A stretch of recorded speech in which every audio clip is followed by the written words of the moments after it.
ak kazanla damgandın. Yüzünde hal köründü. İki külgün misali Gonçan hal köründü. İki külgün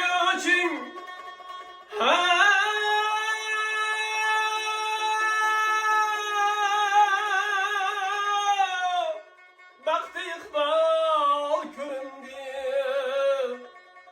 Haddi bastin misali Gonçan hal köründü.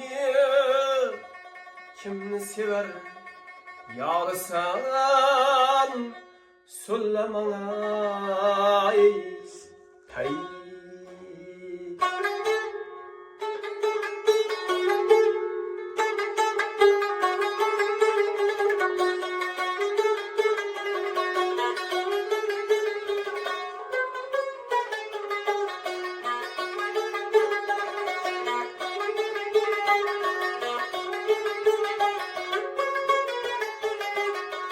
Kay çemen emberi, kaysı mekan serveri, Firuze yaktın seni kaysı kâlı gevheri.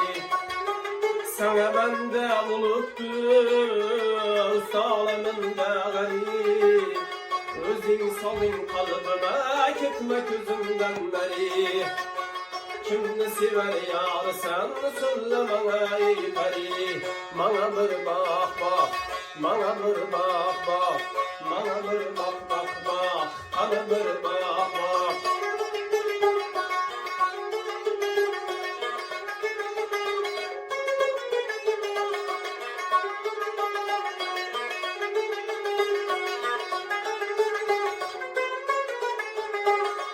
Könlüm buldu bir kara, seni kör bir melek.